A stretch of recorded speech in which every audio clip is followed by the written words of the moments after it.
시장의 큰 그림 그려보는 시간입니다. 오늘 이 시간 채슬리 투자자문의 박세익 대표 연결돼 있습니다. 안녕하십니까? 안녕하세요. 네.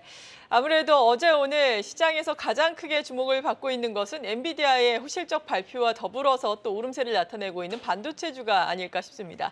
AI 반도체 AGI에 대한 지금 시장의 긍정적인 관심은 계속해서 이어질 것으로 보고 있는데 SK하이닉스를 비롯한 관련된 종목들은 그래도 긍정적인 양상인데 삼성전자 같은 경우에는 상대적으로 또 못 가고 있잖아요. 이 부분의 원인을 구체적으로 어디에서 찾을 수 있을까요?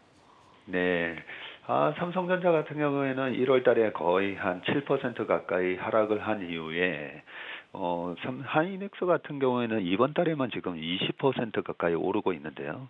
삼성전자는 여전히 이제 부진한 모습을 보이면서 많은 삼성전자 주주분들이 우리나라에 거의 550만 명이 되시는 걸로 알고 있는데요. 좀 답답한 마음일 겁니다. 자, 지난 1년 내내 반도체 말씀을 드렸었는데 지금 삼성전자 하이닉스도 52주고 신고가를 내고 난 이후에 작년 연말에요. 그리고 조금 차별화되는 모습을 보이고 있는데 먼저 지금 시장에 대한 정확한 이해가 좀 필요하다라고 생각합니다. 지금 주식 시장은 강세장인가 약세장인가?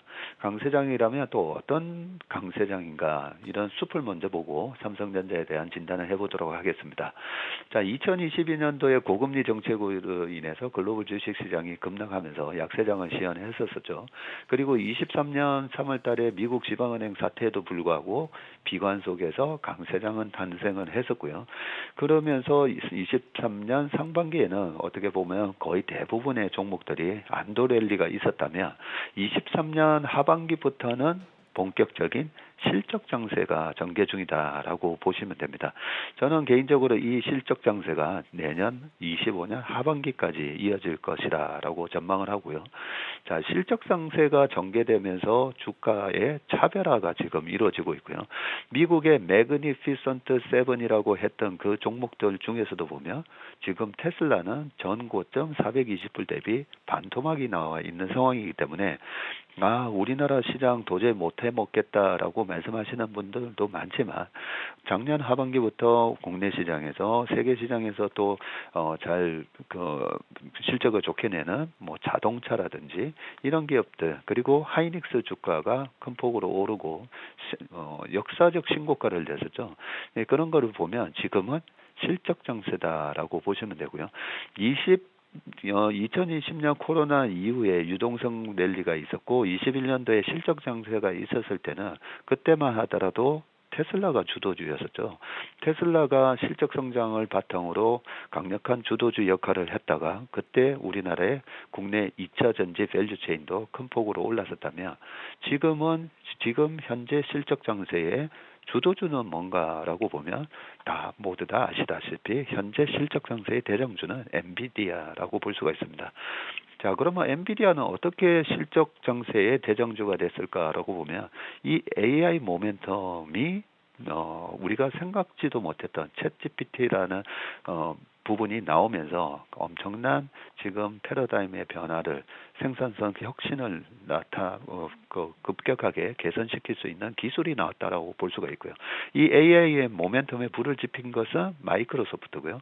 이 마이크로소프트 오픈 AI의 지금 가장 큰 실적 수혜를 보는 것은 엔비디아이고 이 엔비디아의 밸류 체인에 있는 SK 하이닉스가 실적을 보여주면서 지금 강력하게 주가가 올라오는 모습인데 거기서 삼성전자는 아시다시피 엔비디아의 GPU와 호환이 되는 HBM3를 아직까지 생산을 해서 공급을 못하다 보니까 지금 소외되고 있다라고 보시면 되고 자 그런데 여기서 약간 희망의 얘기를 말씀드리면 3월 달에 삼성전자 HBM3E에 대한 엔비디아의 콜 테스트가 있습니다.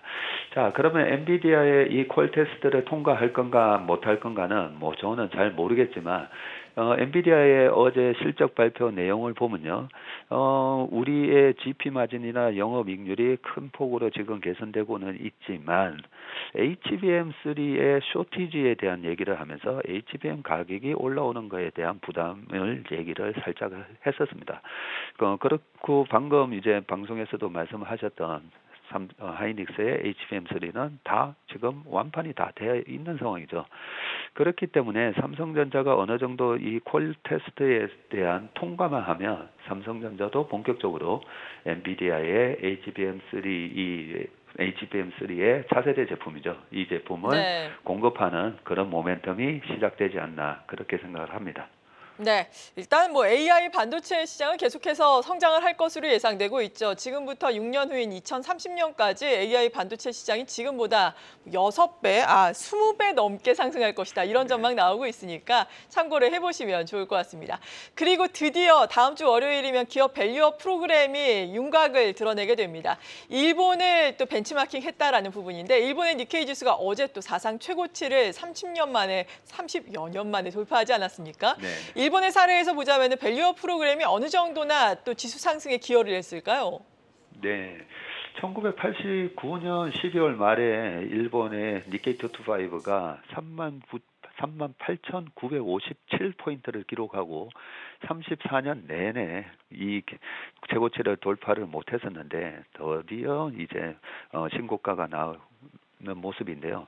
2008년 10월 달에 이 38,957을 기록을 했었던 니케이 225가 그때 2008년 리만 브라더스 사태가 터졌을 때 7,000포인트가 살짝 깨지기도 합니다. 그 6,994.9를 기록한 이후에 지금 450%나 지금 상승을 한 상황이고요. 그때 당시에 우리나라 코스피도 892를 기록을 했었는데 우리나라 코스피는 지금 200%밖에 못 올라서 일본 증시 상승의 절반밖에 못 올라왔는데요. 일본 증시의 상승의 가장 큰 이유 중에 하나가 방금 말씀하셨던 이 밸류업 프로그램이 지금 작동을 하고 있고요. 그런데 이 밸류업 프로그램이 작년부터 시작한 게 아니라 아베 정권 때 2012년부터 사실 시작을 했던 거였습니다.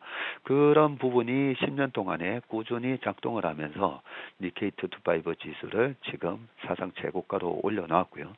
자, 다음 주 월요일 발표를 앞두고 그동안에 이벤트 드리븐 관점에서 미리 선취매를 하셨던 분들은 이번 주부터 매도를 하는 모습이 나오기는 하는데요.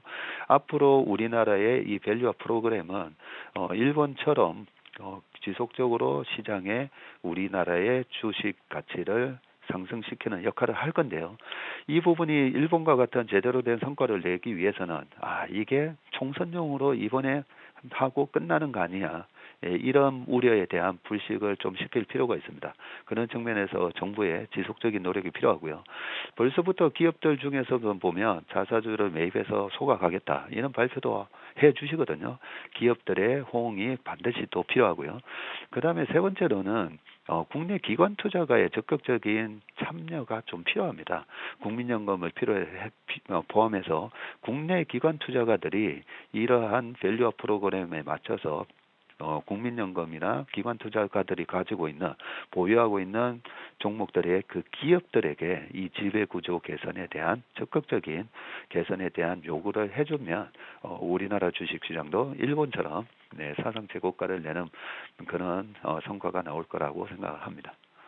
네, 긍정적인 성과가 나오기를 기대를 해보겠습니다. 이렇게 기업 밸류업 프로그램으로 인해서 코리아 디스카운트가 해소가 된다면은 이제는 코스피 지수 같은 경우에는 3천선이 상단, 저항선이 되는 것이 아니라 하단이 될 것이다라는 전망도 나오고 있는 상황입니다. 하지만 앞서 말씀드린 것처럼 이런 기대감이 증시에 선 반영됐기 때문에 차익 실현 매물이 또 나올 수 있을지 여기에 대한 우려감 혹은 이러한 것이 이벤트 드리븐 전략으로 계속해서 가져가는 전략이 될 수도 있겠지만 말씀하신 것처럼 총선 이후에는 또 이슈 해소 관점에서 접근을 해야 할지 어떻게 우리 지수는 예상을 해야 될까요?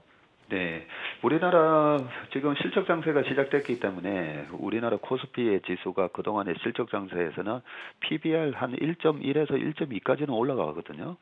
그런 차원에서 지금 PBR 올해 1배가 되는 수준은 2,800입니다. 그래서 지난번에도 PBR 0.9가 되면 0.9가 2,520원이니까 그 이하로 깨지면 눈 감고 사야 된다. 이런 말씀을 계속 드렸었는데 이번에 이 실적 장세가 내년까지 이어지고 이 밸류업 프로그램이 작동을 하고 그런 모멘텀이 이어진다면 우리나라 지수 PBR 1배가 되면 2,800, 1.1배가 되면 3,020 정도, 3,060 정도 나오죠. 네, 그렇기 때문에 조금 긍정적인 마인드로 시장을 접근하시면 좋을 것 같고요. 뭐 총선 이후가 끝나면 시장이 꺾이는 거 아닌가, 뭐 이런 우려는 좀 안 하셨으면 좋을 것 같습니다. 그리고 미국 대통령 선거가 있는 보통 그 해인 경우에는 시장이 경제가 그렇게 망가지는 경우가 많지 않습니다. 그렇기 때문에 내년 상반기까지 실적 상세가 계속 이어진다라고 보시고 긍정적인 관점에서 PBR 1배 미만에서는 실적을 모멘텀으로 올라가는 주식에 초점을 맞추시고 투자를 하시면 좋을 것 같습니다. 네, 지금까지 채슬리 투자자문의 박세익 대표였습니다. 고맙습니다.